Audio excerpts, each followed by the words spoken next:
ఇప్పుడు నువ్వు ఇప్పుడు అన్న భూమి ఎక్కడ చేవెల్నా ఉంది? చేవెల్. ఎంత దూరం ఇక్కడ నుంచి సిటీ నుంచి? 55 వస్తుంది.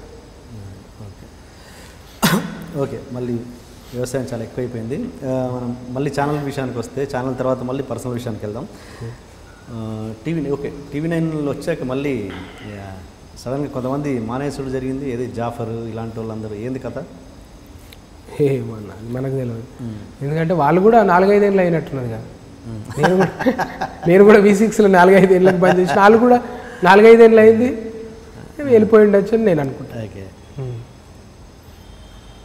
ఎప్పుడైనా రిగ్రెట్ ఫీల్ అయినావా? టీవీ 9 జెన్యున్గా చెప్పు, టీవీ 9కి వచ్చి తప్పు చేశాను అని రిగ్రెట్ ఏమన్నా ఫీల్ అయినావా? తప్పని నేను అనుకోను. ఎందుకంటే తప్పని నేను అనుకున్న రోజున ఇంకా నేను ఆ రోజు ఇంటికి వెళ్ళిపోవాల్సిందే. నేను చేసేది ఒప్పు అనుకుంటేనే నేను ఇక్కడ ఉంటాను. నేను ఎందుకు తప్పు అనుకుంటా? తప్పు అనుకున్నాను సినిమాలు ఎందుకు చేస్తా? నాకు పిల్లలు ఉన్నారు, ఫ్యామిలీ ఉంది, ఒక జీతం కావాలి. ఆ జీతంతోనే కదా నేను ఒక కాన్ఫిడెంట్గా పిల్లల ఫీజులు కట్టుకోగలుగుతా, రెంట్లు కట్టుకోగలుగుతా. నాకు అన్నిటికన్నా ఎక్కువ నా భార్య అంటే తను పెళ్ళైనప్పటి నుంచి తన కోరిక ఏంది, అస్తమాను పొలం పనే చేసేది. అంటే పొద్దున్న దాకా ఎవరు కూలీలు రాకపోయినా చేనులో ఒక్కతే ఉండేది. అంత పని చేసిన ఆమె సడన్గా ఆమెకు వచ్చేసి నాకు ఇది కావాలనుకున్నప్పుడు ఆమెకు ఒక వరంలాగానే కదా ఇప్పుడు తనకు పని అంటే సుఖపడుతుంది అనేది ఇది కదా. తను సుఖపెట్టాలి, వీళ్ళను అందరినీ నా మీద డిపెండ్ అయిన వాళ్ళని సుఖపెట్టాలంటే నాకు ఇన్కమ్ కావాలి కదా. ఆ ఇన్కంలోనే నేను జాబ్ చేయాలనుకుంటా కదా. V6లో చేసినందుకే ఇప్పుడు V6లో 1 ఇయర్కే మానేయచ్చు.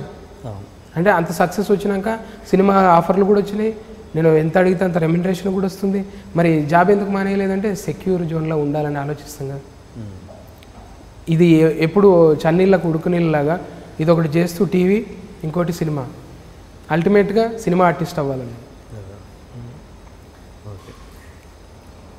ఇప్పుడు చాలామంది ఎవరు చెప్పినా కూడా సపోజ్ మన కేసీఆర్ అంటే మన కేసీఆర్ చెప్పిన, మన V6 దామోదర్ చెప్పిన, చాలామంది నేను అడిగినప్పుడు వాళ్ళు చెప్పారు కదా, చాలామందితో నేను తెలుసుకున్నప్పుడు అందరు చెప్పే మాట ఒకటే, చాలా హైలీ టాలెంటెడ్ త్రిసత్తి, హైలీ టాలెంటెడ్ అన్నది చాలా స్ట్రాంగ్గా చెప్పారు. హైలీ టాలెంటెడ్ బట్ విపరీతమైన డబ్బు మనిషి సత్తి. ఎంతవరకు నిజం?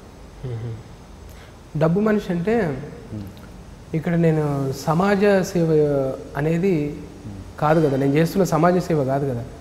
సమాజ సేవ చేసుకున్నప్పుడు ఒక ఆశ్రమానికి వెళ్తాం, ఇంకోటి ఇంకెక్కడికో వెళ్తాం.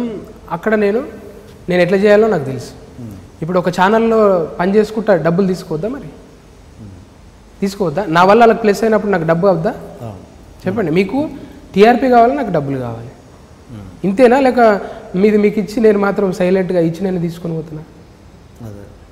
మరి డబ్బు మనిషి అంటే డబ్బు ఎవరికి లేదు, ఎవరికి వద్దు, అవసరాలు లేవా?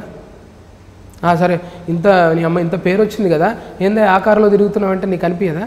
నాకు మంచి కారు కావాలి, ఒక మంచి ఇల్లు కావాలని ఉంటుంది కదా.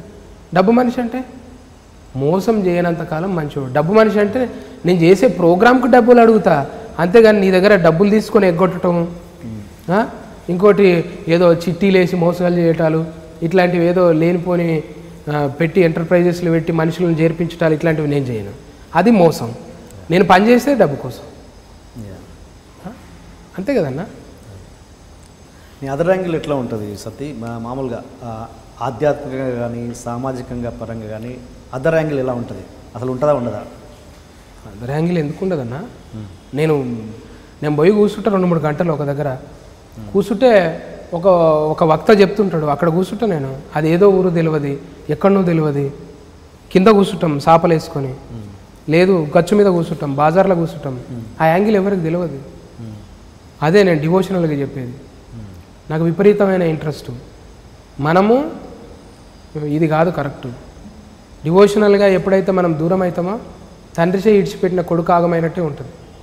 డివోషన్గా ఎవరైతే దగ్గర ఉంటారో, ఇప్పుడు ఇలా పెద్ద పెద్ద నాయకులు కానీ పెద్ద పెద్ద హీరోలు కానీ, మొన్న విజయ్ దేవరకొండ సద్గురును కలిసిండు, ఓకేనేనా?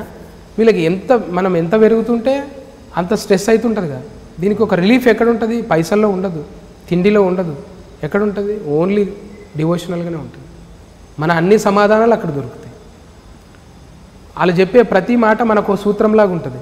అరే మన లైఫ్కి చెప్పిరేమో, మన లైఫ్ లైన్ ఇదే కదా, నేను ఎందుకు బాధపడుతున్నా, ప్రతిదాన్ని మనం అన్వయించుకుంటాం. అది ఖచ్చితంగా ఉంది.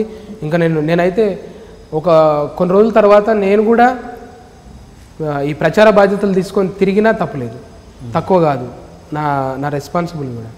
అంటే పక్కింట్లో దొంగతనం జరిగింది అని కాదు, అసలు ఆ దొంగతనం చేయకుండా ఉండాలి.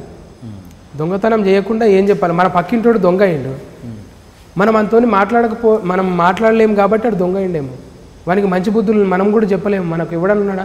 అయినాక అంట మరే వీడు వేస్ట్ గాడు ఉన్నాడు రా. సరే ఆడు వేస్ట్ గాడు కాకుండా నువ్వు అంతో మాట్లాడినావు ఏ రోజున? మరి నువ్వు అయినాక తిట్టుడు కాదు, కాకముందు ఏమైనా ప్రయత్నం చేసినావా? ఒక చిన్న ఎవరికైనా చెప్పినవాను అట్లా కాదురా ఇట్లా ఉండాలని?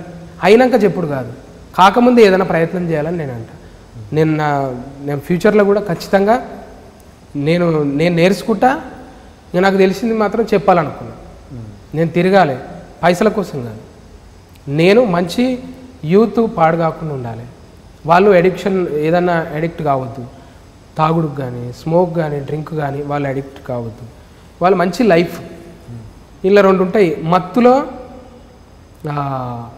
ఆనందం ఉంది, ఆ రూట్లో ఉన్న వాళ్ళు అట్లుంటారు. కానీ భక్తిలో కూడా మత్తు ఉంది, అందులో కూడా ఆనందం ఉంది. ఈ భక్తి మత్తు కావాలి జనాలకు, మద్యం మత్తు కాదు, భక్తి మత్తు కావాలంటారు. ఈ భక్తి వైపు వెళ్ళాలి. నువ్వు ఏదైనా ఉండు, ఏ మతం అని ఉండు. నువ్వు క్రిస్టియన్ అయితే చర్చికి వెళ్ళు, ముస్లిం అయితే మసీద్కి వెళ్ళు, నమాజ్ చేయి, హిందూ అయితే ప్రార్థన చేయి, శ్లోకాలు చేయి. ఇన్ని ఉన్నాయి మార్గాలు. కానీ ఎవరి తక్కువ కాదు, మనదే తప్పు. ఫస్ట్ మనం చెప్తలేదు. నువ్వు తాగుతావా సద్ది? ఏది తాగుతావా? మందు, సిగరెట్ తాగకుండా ఇవన్నీ తీన్మార్ కథలు ఏడుంటాయి? తాగినోడే కదా తీన్మార్ కథలు. తాగినాకనే ఈ అనుభవాలు. కళ్ళు తాగుతాం మేము, గుడాలు బుక్కుతాం, తిన్నదంతా అడిగేదాకా పోలు అడుగుతాం అని ఊకినే పాటలు వస్తాయి. ఆ గుడాలు అట్లా తాగుబోతు రమేష్ తాగడు, కానీ చేసిన తాగు. ఇప్పుడు తాగుడు కాదు, ఇప్పుడు ఏంది ఒక గిలాసు తాగితే ఎక్కువ. మనం ఒక గిలాసు తాగితే ఊరు ముచ్చట్లన్నీ మాట్లాడతాం. అది కూడా అవాయిడ్ చేస్తున్నాను. ఎందుకంటే ప్యూర్గా నేను వెజిటేరియన్ కానీ ట్రై చేస్తున్నాను, మద్యానికి దూరంగా. ఎందుకంటే ఇప్పుడు తాగుతున్నావు, తాగట్లేదు? ఇప్పుడు పండుగలకే. ఓకే. సిగరెట్ తాగవు? సిగరెట్ అస్సలు దాని జోలికి కూడా ఊదుబత్తిల పొగనే వాడదు, ఇక సిగరెట్ల పొగ నాకే. అట్లా అంటే ఇక బాగా ఆర్గానిక్ అలవాటు అయిపోయి ప్రతిదాని గురించి ఎక్కువ మాట్లాడటం, ఎక్కువ చెప్పటం అలవాటైంది. వినేదాకా చెప్పటం అలవాటైంది. అదే ఒక ఆధ్యాత్మికంగా చెప్పినావు. సామాజిక పరంగా, సేవా కార్యక్రమాల పరంగా, హెల్పింగ్ నేచర్ పరంగా సత్తి ఎలాంటోడు? హెల్పింగ్ నేచరా అంటే నేను అంటే అందరికి ఉండాలని రూల్ ఏం లేదు. నువ్వు ఎలా ఉంటావు? నేను ఎక్కువ నెగిటివ్ ఉంటా. ఇప్పుడు ఒకరు వచ్చి సడన్గా అడిగినంటే నన్ను మోసం చేయనికనే అడుగుతుండేమో, అంటే నాకు మళ్ళీ ఇయ్యడేమో. నేను ఇవ్వాలనుకున్నది తక్కువైనా ఇచ్చేస్తాను. అది నాకు జెన్యూన్గా అనిపించాలి. నాకు జెన్యూన్గా కాకుండా ఫేక్ అనిపిస్తే నేను వాళ్ళకు హెల్ప్ చేయటం చేయను. నేను అంటే ఏదో నా దగ్గర ఉన్నాయని అడగటం కాదు, ఆయనకు అవసరం ఉంటేనే నాకు ఇవ్వాలనిపిస్తుంది అంతే తప్ప, సరే అతనికి ఉండి కూడా నన్ను అడిగిండు అనుకో, ఇది పక్కా మోసం అనిపిస్తుంది. నా లక్ ఏంటంటే నేను ఎంత పెద్ద తాగుబోతుని కప్పించినా కూడా అవి తిరిగి వస్తుండే. అంటే నా అంటారుగా సెంటిమెంట్ కూడా